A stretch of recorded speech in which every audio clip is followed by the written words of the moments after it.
आप देख रहे हैं खबर फास्ट, तेज खबर पैनी नजर। नमस्कार, आप देख रहे हैं खबर फास्ट और मैं हूं आपके साथ प्रीति सिमार। 18 जुलाई को राष्ट्रपति के चुनाव होने हैं। उससे पहले बीजेपी उम्मीदवार द्रौपदी मुर्मू जो है लगातार सभी राज्यों के विधायकों से, नेताओं से मुलाकात करके समर्थन जुटाने का काम कर रही है। इसी कड़ी में हरियाणा में आज वो पहुंचेंगी और हरियाणा के मुख्यमंत्री मनोहर लाल की अध्यक्षता में एक बैठक होने वाली है। चंडीगढ़ में विधायक दल की एक बैठक होगी, जिसमें इस बैठक में बीजेपी विधायकों के अलावा जेजेपी और सरकार समर्थित सभी निर्दलीय विधायक भी मौजूद रहेंगे। और ये बैठक खासतौर पर एनडीए गठबंधन की राष्ट्रपति उम्मीदवार द्रौपदी मुर्मू के लिए विधायकों के वोट को लेकर की जा रही है। खुद द्रौपदी मुर्मू चंडीगढ़ पहुंचकर सभी विधायकों से मुलाकात करेंगी राष्ट्रपति चुनाव को लेकर। इससे पहले भी चंडीगढ़ में हरियाणा और हिमाचल के विधायकों की एक संयुक्त बैठक हुई थी। उस बैठक में भी दोनों राज्यों के विधायकों से द्रौपदी मुर्मू के पक्ष में वोट करने को लेकर समर्थन पत्र पर हस्ताक्षर करवाए गए थे। राष्ट्रपति पद के लिए एनडीए की उम्मीदवार द्रौपदी मुर्मू आज चंडीगढ़ पहुंच गई हैं और इस दौरान वो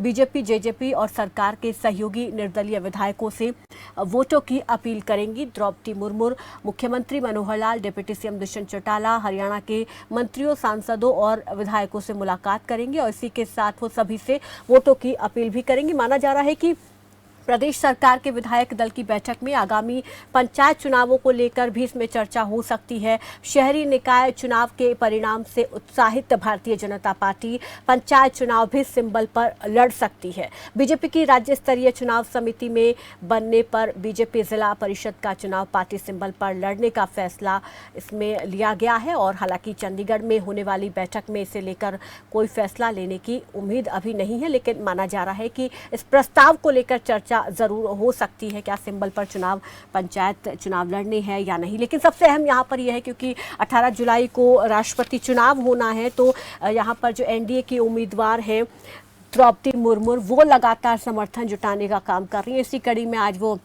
चंडीगढ़ पहुंची है, जहां पर हरियाणा के साथ साथ पंजाब के नेताओं से मुलाकात करेंगी और अपने पक्ष में उनसे वोटों की अपील करेंगी।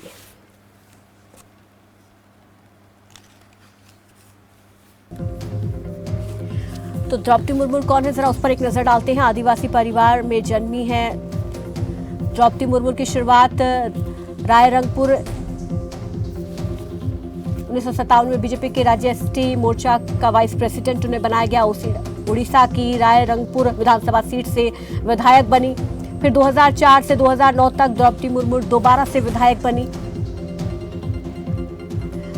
और 2000-2004 के बीच कई मंत्री पद उन्होंने संभाले। द्रौपदी मुर्मू मई 2015 में झारखंड की 9वीं राज्यपाल बनी।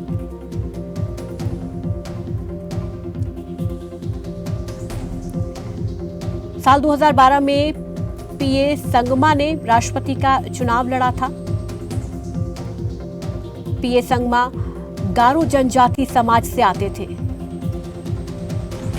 ये वो आंकड़े हम आपको दिखा रहे हैं, उन नेताओं के नाम दिखा रहे हैं जो पहले भी आदिवासी नेता राष्ट्रपति का चुनाव लड़ चुके हैं। उसमें पीए संगमा भी आते हैं। प्रणब मुखर्जी को 7,13,763 वोट मिले और 69 वोट फीसदी मूल्य के हिसाब से उनके साथ यहाँ पर रहा। संगमा को 3,15,987 वोट मिले। आदिवासी परिवार में जन्मी द्रौपदी का जीवन संघर्ष भरा रहा और उनकी शुरुआत रायरंगपुर एनएसी के वाइस चेयरमैन के तौर पर हुई। और चंडीगढ़ से सबसे पहले यहाँ पर रुक कर लेते हैं संवाददाता अनिल कुमार का। अनिल, आपके पास आना चाहूँगी सबसे पहले यहाँ पर, क्योंकि चंडीगढ़ में अहम बैठक होने वाली है। पूरी अपडेट दें। राष्ट्रपति उम्मीदवार मुर्मू पहुँच चुकी हैं। आज बेहद महत्वपूर्ण बैठक यहाँ पर होने वाली है, जिसमें हरियाणा के साथ साथ पंजाब के नेता भी शामिल होंगे। बिल्कुल, देखिए आज करीब 10 साढ़े 10 बजे के करीब वो चंडीगढ़ एयरपोर्ट पर पहुंची थी, जहां पर चंडीगढ़ से सांसद किरण खेर ने उन्हें रिसीव किया। इसके बाद क्योंकि बद्दी में हिमाचल प्रदेश के जो बीजेपी के विधायक हैं उनके साथ मुलाकात थी, वहां पर अभी वो थी और उसके बाद अब 2 बजे का समय जो है वो चंडीगढ़ का रखा गया है। 2 बजे चंडीगढ़ हरियाणा निवास में पहुंचेगी, जहां पर कि हरियाणा बीजेपी के तमाम विधायक मंत्री मौजूद रहेंगे, जननायक जनता पार्टी के तमाम विधायक और मंत्री मौजूद रहेंगे। इसके अलावा निर्दलीय विधायक जिन्होंने सरकार को समर्थन दिया है वो सभी मौजूद रहेंगे। इसके अलावा पंजाब से भारतीय जनता पार्टी के विधायक मौजूद रहेंगे और साथ ही अकाली दल से भी अपील क्योंकि की गई है जो भारतीय जनता पार्टी के राष्ट्रीय अध्यक्ष हैं जेपी नड्डा, उनकी तरफ से तो किसको जो है समर्थन दिया जाएगा अकाली दल की तरफ से, इस पर फैसला करने को लेकर अभी अकाली दल कोर कमेटी की बैठक चंडीगढ़ सेक्टर 28 में ही चल रही है और इसके बाद तुरंत फैसला लिया जाएगा अकाली दल की तरफ से कि वो किसे समर्थन देने जा रहे हैं। अगर वो एनडीए के जो उम्मीदवार हैं उनको समर्थन देते हैं तो 2 बजे जो अकाली दल के विधायक और सांसद हैं वो भी हरियाणा निवास में पहुंचेंगे। एक मुलाकात यहाँ पर होगी और क्योंकि सभी की तरफ से वोट किया जाना है, विधायकों, सांसदों, राज्यसभा सांसदों की तरफ से, तो यहाँ पर एक अपील होती है वोट की, सबसे एक मुलाकात जो है उनकी तरफ से की जाएगी। करीब 2 बजे का समय रखा गया है चंडीगढ़ हरियाणा निवास में। जी जरा यहाँ पर क्योंकि राष्ट्रपति चुनाव की जो प्रक्रिया है वो थोड़ी अलग होती है, तो जरा उसकी भी पूरी जानकारी दे। अगर हम दोनों राज्यों के वेटेज के बारे में जानना चाहें अनिल, विधायकों के हिसाब से तो किस तरीके से क्या वेटेज रहेगा और किस तरीके के समीकरण बनते हुए दिखाई दे रही है?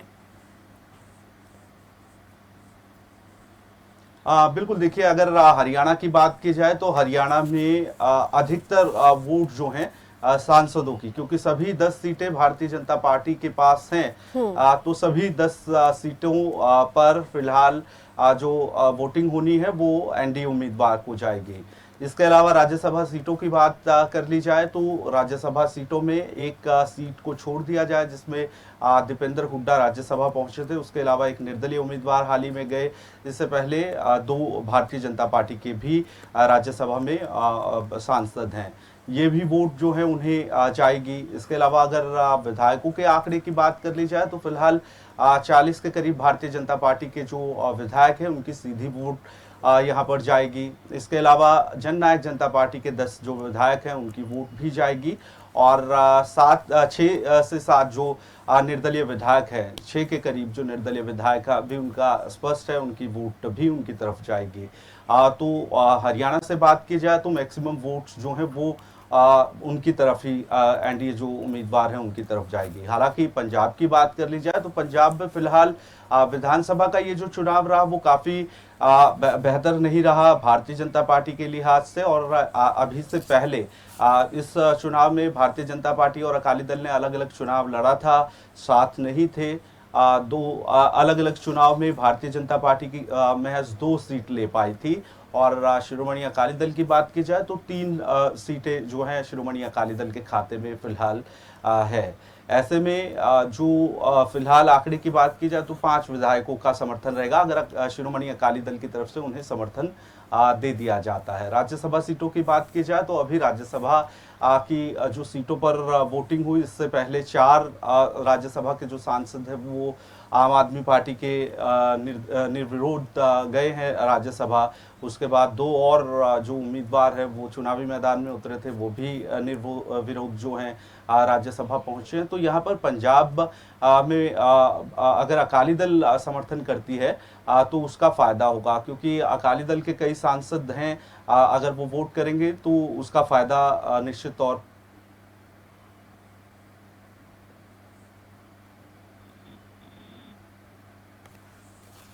लगता है आवाज़ नहीं पहुंच पा रही है। तो यहाँ पर बता दें कि 18 तारीख को मतदान होना है और उससे पहले यहाँ पर एनडीए उम्मीदवार द्रौपदी मुर्मू जो है अलग अलग राज्यों में जाकर वहाँ के नेताओं से मुलाकात करके समर्थन जुटाने का काम कर रही है।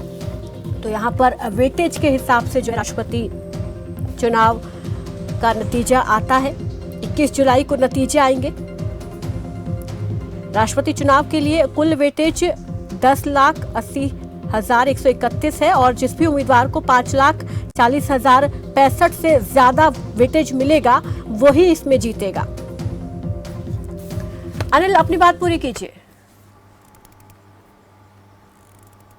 बिल्कुल, देखिए अब पंजाब की बात हो रही थी। पंजाब में फिलहाल क्योंकि अभी विधायकों के आंकड़े की बात की जाए तो आम आदमी पार्टी पूर्ण बहुमत में है अगर अकाली दल की तरफ से समर्थन दिया जाता है तो 3 विधायक अकाली दल के हैं, भारतीय जनता पार्टी के महज 2 विधायक हैं।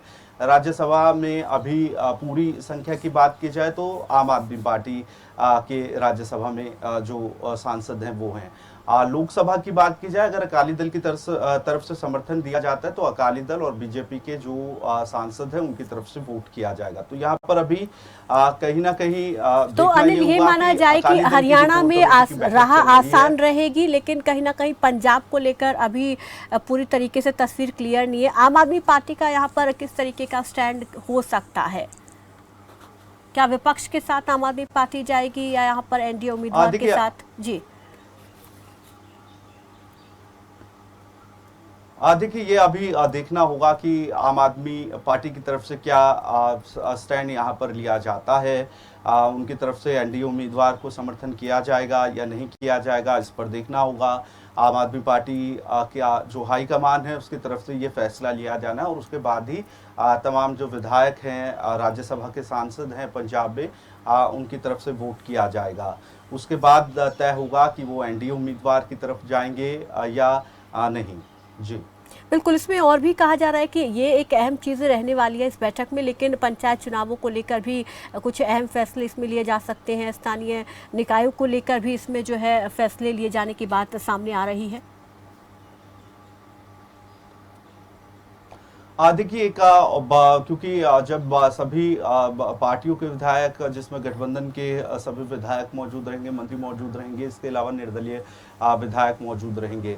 इससे पहले भी कुछ दिन पहले एक बैठक हुई थी, उसमें हिमाचल प्रदेश के विधायक भी शामिल हुए थे। उसमें भी राष्ट्रपति जो चुनाव है उसको लेकर ही चर्चा की गई थी। आज यहाँ पर क्योंकि जो उम्मीदवार है राष्ट्रपति पद की, वो पहुंचेंगी, उनके साथ पहले बैठक है। उनके जाने के बाद क्योंकि सभी पार्टियों के विधायक यहाँ पर मौजूद रहेंगे, तो निश्चित तौर पर जो अभी तक जो चुनाव के नतीजे रहे, जिस तरीके से निकाय चुनाव के, उस पर चर्चा हो सकती है। और इसके अलावा जिस तरीके से अभी पंचायत चुनाव प्रदेश में होने हैं, उसको लेकर भी एक रणनीति जो है वो बनाई जा सकती है। हालांकि पंचायत चुनाव को लेकर देखना होगा कि दोनों ही दल फिर साथ में आएंगे या अलग अलग चुनाव लड़ा जाता है, इस पर अभी संशय बरकरार है। जी शुक्रिया अनिल, हमारे साथ जुड़ने के लिए, इस तमाम जानकारी के लिए। तो यहाँ पर हरियाणा में कहीं ना कहीं एनडीए की जो उम्मीदवार हैं उनके लिए रास्ता आसान है, क्योंकि सभी का समर्थन उनको यहाँ पर लगभग मिलेगा विपक्ष को छोड़कर। तो ऐसे में यहाँ से अच्छा खासा वेटेज उनको मिलेगा, अच्छे खासे वोट उन्हें मिलेंगे। लेकिन पंजाब से अभी क्योंकि आम आदमी पार्टी का स्टैंड क्लियर नहीं है, तो पंजाब में कहीं ना कहीं अभी तस्वीर साफ नहीं है, तो कुछ कहा नहीं जा सकता। ठीक है, इस पर और ज़्यादा बातचीत के लिए हमारे साथ पॉलिटिकल एक्सपर्ट संतोष यादव जुड़ गए हैं। संतोष जी नमस्कार, स्वागत है आपका खबर फास्ट पर। जी मैम नमस्कार, आपका बहुत बहुत शुक्रिया। जी, राष्ट्रपति चुनाव होने वाले हैं 18 जुलाई को। उससे पहले एनडीए उम्मीदवार द्रौपदी मुर्मू जो है लगातार दौरों पर हैं। इससे पहले हिमाचल में नेताओं के साथ मुलाकात करके उन्होंने अपना समर्थन हासिल किया और आज इसी कड़ी में चंडीगढ़ आ रही हैं, तो हरियाणा पंजाब के नेताओं से मुलाकात करने वाली है। क्या लगता है यहाँ पर राष्ट्रपति बीजेपी के लिए अपनी पार्टी का बनाना कितना आसान रहेगा? किस तरीके से देखते हैं इस चुनाव को? दोनों ही जो उम्मीदवार हैं, विपक्ष के उम्मीदवार यशवंत सिन्हा और एनडीए की उम्मीदवार द्रौपदी मुर्मू, तो किसके लिए राह आसान दिख रही है? अभी तक अगर हम बात करें तो जो परिस्थितियां उभर करके आई है राष्ट्रपति चुनाव के संदर्भ में, इसमें भारतीय जनता पार्टी ने दलित कार्ड खेला है और निश्चित रूप से भारतीय जनता पार्टी के उम्मीदवार मजबूत नजर आ रहे हैं इस चुनाव में। जहां दूसरी तरफ विपक्ष ने यशवंत सिन्हा जी को उम्मीदवार बनाया है, जिनका बैकग्राउंड भारतीय जनता पार्टी और आरएसएस का रहा है। तो उस दृष्टिकोण से जो विपक्ष में खुशी होनी चाहिए, जो उत्साह होना चाहिए, वो विपक्ष में उत्साह दिख नहीं रहा है। तो निश्चित रूप से इसका लाभ मुझे लग रहा है कि भारतीय जनता पार्टी को मिलेगा। एक तरफ तो भारतीय जनता पार्टी ने दलित समाज से आने वाली द्रौपदी मुर्मू जी को उम्मीदवार बनाया है, तो उसका लाभ भी उसे मिलेगा। वहीं पर अगर हम विपक्ष की पार्टियों की बात करें तो अभी इनिशियल स्टेज में है चुनाव और प्रारंभ में ही बीएसपी ने उन्हें समर्थन देने की घोषणा कर चुकी है। वहीं पर जो विपक्ष की जिस तरह की रणनीति होनी चाहिए उस तरह की इस चुनाव को लेकर अभी तक रणनीति दिख भी नहीं रही है। और निश्चित रूप से अगर भारतीय जनता पार्टी को टक्कर देने की होती और चुनौती देने की होती तो निश्चित रूप से विपक्ष भी जो है दलित कार्ड खेलता और खेल करके भारतीय जनता पार्टी को बैकफुट पर लाने की कोशिश करता। लेकिन जो कांग्रेस के उम्मीदवार हैं, जो विपक्ष के उम्मीदवार हैं यशवंत सिन्हा जी, उनका भी बैकग्राउंड भारतीय जनता पार्टी का है। यही वजह है कि विपक्ष में जो खुशी दिखनी चाहिए, जो उत्साह दिखनी चाहिए थी, वो उत्साह अभी तक दिख नहीं रही है। और मुझे लग रहा है कि इसका लाभ सीधे जो है भारतीय जनता पार्टी के राष्ट्रपति उम्मीदवार को मिलेगा। लेकिन यहाँ पर जी बोलिए। जी, ये अलग बात है कि द्रौपदी मुर्मू जी जो है उनकी भी छवि बहुत अच्छी नहीं है, काम करने वाली छवि नहीं है। यहाँ तक कि उनके गांव में भी बिजली अभी पहुंचाई जा रही है, यह एक अलग मसला है। लेकिन इसके बावजूद बहुत से विपक्ष के जो लीडर हैं, अगर व्यक्तिगत रूप में बात करें तो उनकी जो समर्थन है वो कहीं ना कहीं द्रौपदी मुर्मू जी के पक्ष में ज्यादा दिख रही है। लेकिन पार्टी के लेवल पे और वैचारिक लेवल पे जो है, हो सकता है कि वो यशवंत सिन्हा जी के साथ हो या वोट करें। ठीक है, आप बने रहिए हमारे साथ। यहाँ पर कांग्रेस प्रवक्ता रमाकांत मिश्रा भी जुड़ गए हैं। रमाकांत जी नमस्कार, आपका भी स्वागत है खबर फास्ट पर। नमस्कार मैम। नमस्कार जी, आप यहाँ पर संतोष यादव जी को आप सुन रहे होंगे, पॉलिटिकल एक्सपर्ट हैं। उनका कहना है कि आपके जो उम्मीदवार हैं, विपक्ष के उम्मीदवार जो हैं यशवंत सिन्हा जी, वो एक स्ट्रॉन्ग कैंडिडेट है क्योंकि बीजेपी से भी उनका नाता रहा है। लेकिन वो उत्सुकता दिख रही है, वो रणनीति नहीं दिख रही है विपक्ष की इस चुनाव को लेकर। जिस तरीके से द्रौपदी मुर्मू लगातार समर्थन अपना जुटाती जा रही है, एक एक करके अलग अलग राज्यों में जा रही हैं, वैसी रणनीति आपकी नहीं है। तो कहीं ना कहीं आपको लगता है कि इस वजह से जो है नुकसान उठाना पड़ सकता है? मैडम, मैं यादव जी की बात का समर्थन करता हूँ और यादव जी से मैं सहमत हूँ। मेरे मन में है और जो मैं कहना चाहता हूँ, मेरा व्यक्तिगत विचार है, मैं पार्टी में नहीं कह रहा हूँ। राष्ट्रपति का चुनाव ये कोई आम चुनाव नहीं है, ये एमसीडी का चुनाव नहीं है, कारपोरेशन और विधायक का चुनाव, ये राष्ट्र का चुनाव है। राष्ट्रपति का चुनाव राष्ट्र का चुनाव होता है। राष्ट्रपति राष्ट्र का प्रतीक होता है और राष्ट्रपति को ऐसा चाहिए अंतर्राष्ट्रीय मंच पर, अंतर्राष्ट्रीय मंच पर राष्ट्रपति देश को रिप्रेजेंट करता है और राष्ट्रपति का वो चेहरा होना चाहिए, वो योग्यता होनी चाहिए जो इस विशाल भारतवर्ष को रिप्रेजेंट करे। मेरे हिसाब से मैं साधुवाद दूंगा, मैं मुबारकबाद देता हूँ, मैं अपने मन से शुभकामना भी है मुर्मू जी से, कोई दिक्कत नहीं है। लेकिन अगर राष्ट्रपति पद के लिए भारतवर्ष जैसे देश के लिए राष्ट्रपति उम्मीदवार होना चाहिए तो प्रशासनिक पद पे रह करके आईएएस होते हुए भारतीय जनता पार्टी के सांसद और मंत्री रहते हुए यशवंत सिन्हा बहुत योग्य उम्मीदवार। और जहां तक मुझे विचार है, जैसे यादव जी कह रहे थे कि उनका बैकग्राउंड आरएसएस और भाजपा से चलता है और राष्ट्रपति का चुनाव ये अंतरात्मा से ऊपर डाला जाता है। और अगर कहीं लोगों के मन में जो एक पढ़ा लिखा वर्ग है, एक वर्ग तो वो है जो सिर्फ किसी की मेहरबानी से सांसद बनता है, किसी की मेहरबानी से विधायक बनता है, एक वर्ग तो वो है। एक वर्ग वो है जो अपनी योग्यता, अपनी काबिलियत, अपने काम पे विधायक और सांसद बनता है, जो अपनी काबिलियत से विधायक और सांसद बनता है। अगर अंतरात्मा से वोट डाली होगी तो निश्चित रूप से वो यशवंत सिन्हा को वोट करेंगे। नहीं तो आप और आज ठीक है, तो आप ये कहना चाह रहे हैं कि जैसा उम्मीदवार आप बता रहे हैं वो शायद एनडीए का उम्मीदवार द्रौपदी मुर्मू नहीं है, वो क्वालिटीज उनमें नहीं है, इसलिए ये आधार आप अपने विपक्ष के उम्मीदवार की जीत का दावा इस आधार पर कर रहे हैं। ठीक है, हमारे साथ यहाँ पर बीजेपी प्रवक्ता सतीश गर्ग भी जुड़ गए हैं। सतीश, यहाँ पर कितने आश्वस्त हैं अपने उम्मीदवार की जीत को लेकर? जिस तरीके से आपने सुना होगा रमाकांत जी को, जो क्वालिटीज वो गिना रहे हैं शायद वो आपके उम्मीदवार में नहीं देखते हैं। सबसे पहले तो जो रमाकांत जी ने कहा, इससे शर्मनाक बयान किसी कांग्रेस प्रवक्ता का हो नहीं सकता है। एक ऐसी महिला जो पहले विधायक रही, मंत्री रही, 5 साल गवर्नर रही और गवर्नर रहने के दौरान विपक्षी सरकार होने के बाद विपक्षी भी उसकी तारीफ करते हो, आदिवासी क्षेत्र में काम किया और ऐसी महिला, और उसके बाद जब वो गवर्नर नहीं रही तो फिर अपने गांव में उसी स्थान पर जाकर जिसकी ईमानदारी की सारी दुनिया कायल हो, उसके विषय में इस तरह का बयान थोड़ा गैर जिम्मेवाराना है। इसलिए सबसे पहले तो मैं इस बयान की भर्त्सना करता हूँ। जहां तक बात है वोट मांगने की, जगह जगह जाने की, भारतीय जनता पार्टी पहले दिन से लोकतांत्रिक प्रक्रिया में विश्वास करती है। और जब लोकतांत्रिक प्रक्रिया में विश्वास करते हैं, इसी नाते खुद आदरणीय नड्डा जी और राजनाथ जी के नेतृत्व में एक टीम बनाई गई जिसने सभी राजनीतिक दलों से बातचीत की, अपनी पार्टी के भी और दूसरे लोगों से भी बातचीत की। उस बातचीत में से निकालकर जब ये नाम आया, नाम आने के बाद फिर मुर्मू जी ने खुद सभी सोनिया जी को और अन्य दलों के प्रमुख लोगों को, जबकि पता था विपक्ष में दूसरा व्यक्ति आ रहा है, ऐसा नहीं था कि भाई दूसरे, उसके बाद भी सबसे बातचीत की।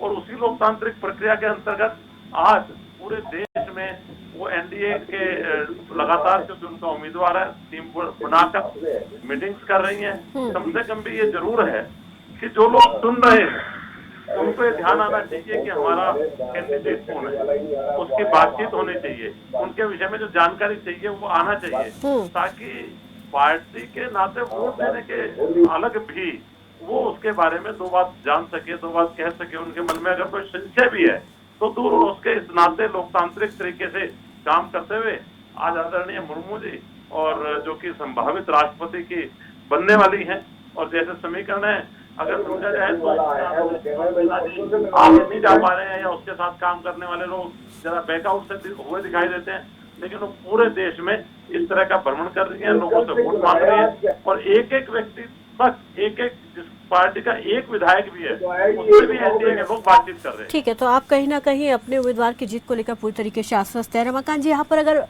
विपक्षी दलों के समर्थन की बात की जाए तो विपक्ष के जो उम्मीदवार हैं उनको कितने दलों का समर्थन यहाँ पर एक तरीके से पुख्ता माना जाए कि हाँ इतने दल का समर्थन उनको पूरी तरीके से मिल रहा है? अरे तो भैया गाँव भाग जाते हो, तुम बच्चों को पहले पकड़ते भाई, टाइम पे हमें चाहिए। रमाकांत जी, मेरी आवाज आपको मिल रही है? जी मैडम, जी जी, यहाँ पर विपक्षी दलों के समर्थन की बात की जाए तो विपक्ष के उम्मीदवार को कितने दलों का समर्थन यहाँ पर मिल सकता है एक संभावना के तौर पर? मैं भारतीय जनता पार्टी के योग के प्रवक्ता के बात पे मैं थोड़ी प्रकाश डालूंगा। बिल्कुल, लेकिन यहाँ पर बिल्कुल समर्थन, एक बार रमाकांत जी मेरे सवाल का जवाब एक बार दीजिए, समर्थन कितने विपक्षी दलों का समर्थन मिल सकता है यशवंत सिन्हा को? जी, मैं आदर कर रहा हूँ उनका, लेकिन मेरी नजर में राष्ट्रपति का चुनाव किसी पार्टी का नहीं है। इनकी नजर में जब से मोदी जी आए तब से नजरिया देश का और लोकतंत्र का इन्होंने बदल दिया है। लोकतंत्र और देश कुछ अलग अलग किस्म का हो गया है। मोदी का देश और मोदी का लोकतंत्र ऐसा बन गया है, इसलिए इस नजरिया से बात कर रहे हैं। मैं राष्ट्रपति को राष्ट्रपति मानता हूँ और भारत का राष्ट्रपति मानता हूँ। इसमें पक्ष और विपक्ष की कोई ऐसी भूमिका नहीं। इसमें एक उम्मीदवार को चुनने की बात है, और वो उम्मीदवार चुनने की बात है जो भारत के विशालता की योग्य, उनकी योग्यता के अनुसार जो हो उसको चुनने की बात है। मैं आदरणीय मुर्मू जी का मैं दिल से बहुत सम्मान करता हूँ, और देश अगर आदिवासी, दलित, मुस्लिम, हिंदू, सिख और इस आधार पर अगर देश का राष्ट्रपति चुना जाने लगेगा तो फिर मेरा ख्याल देश का कोई अस्तित्व रह नहीं जाएगा। देश की अहमियत नहीं रह जाएगी। पहले देश है, और देश का जो राष्ट्रपति होगा वो किसी भी समुदाय का होगा, वो देश का राष्ट्रपति होगा। ठीक है। और रही बात आप कह रहे विपक्ष के समर्थन की, विपक्ष में कौन समर्थन करना? विपक्ष तो समर्थन नहीं है, विपक्ष के तो उम्मीदवार ही है। मैं सत्ता पक्ष की तरफ से उम्मीद करता हूँ कि बहुत से काबिल लोग ठीक है, जो इनके साथ मंत्री रह चुके हैं, सांसद रह चुके हैं, और जो इनके कार्यशैली को जानते हैं यशवंत सिन्हा की, वो इनको समर्थन। ठीक है संतोष जी, आपके पास आखिरी सवाल लेते हुए कि यहाँ पर 17 दलों के समर्थन की बात खुद यशवंत सिन्हा ने जब नामांकन भर रहे थे उस दौरान वो दावा कर रहे थे, तो क्या इसके आधार पर उनकी जीत की भी संभावना जताई जा सकती है? देखिए, बात यह है, आप समझते हैं कि लोकतंत्र में वोट से जीत होती है, और सब अखबार विपक्ष ने अगर उन्हें उम्मीदवार जिन्होंने उस बात को लिखा है और पार्टियों पर उन्हें समर्थन मिलेगा, बढ़ रहा है। और लेकिन ये जो लोकतंत्र की बात के साथ नरेंद्र मोदी की बात कर रहे थे, वो राष्ट्रीय नेतृत्व ने जो फैसला लिया है, निश्चित रूप से उनका दायित्व है कि अपने राष्ट्रीय नेतृत्व के फैसले के साथ मजबूती के साथ वो खड़े हो और ऐसा कर रहे हैं और उन्हें करना भी चाहिए। ठीक है, अब यहाँ पर विपक्ष वो एक आखिरी तक एक बना रहेगा, एकता बना रहेगी। कहीं ना कहीं इसमें भी हम देखते हैं कि दो राय सामने आ जाती है जब सही वक्त आता है चीज़ों का। तो लेकिन अब उम्मीद करते हैं कि इस बार यहाँ पर विपक्ष जो है वो एक होकर 17 दलों का पूरा समर्थन जो है उन्हें मिले। हालांकि अब 18 तारीख को जब चुनाव होगा, वोटिंग होगी, तो उसके बाद जब नतीजे 21 तारीख को आएंगे तब तस्वीर साफ होगी। बहुत बहुत शुक्रिया। बिल्कुल प्रीति जी, हाँ। ये एक बड़ा मसला है क्योंकि जो यशवंत सिन्हा जी है उनका बैकग्राउंड खुद एक सांप्रदायिक पार्टी का है, जैसा कि कांग्रेस पार्टी भी उन पर आरोप लगाते रही है।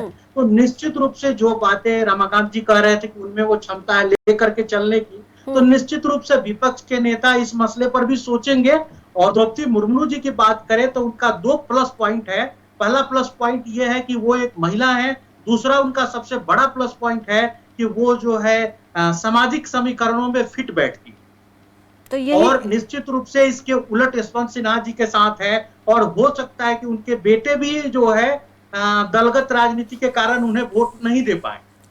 जी, बहुत बहुत शुक्रिया आप सभी मेहमानों का हमारे साथ जुड़ने के लिए, इस चर्चा में शामिल होने के लिए। तो बहुत सारी चीज़ें यहाँ पर निकलकर सामने आ रही हैं। द्रौपदी मुर्मू एक जो समीकरण है कहीं ना कहीं उसमें बिल्कुल फिट बैठ रही है और इस चीज़ का फ़ायदा उन्हें हो सकता है। और वहीं यहाँ पर जिस तरीके से दोनों ही दल अपने अपने उम्मीदवार को लेकर जीत का दावा कर रहे हैं, जब 18 तारीख को वोटिंग होगी और 21 को जब नतीजे आएंगे तो उसके बाद पूरी तस्वीर साफ हो जाएगी कि आखिर देश का नया राष्ट्रपति कौन होगा। फिलहाल मेरे साथ बस इतना ही, दीजिए इजाजत, नमस्कार।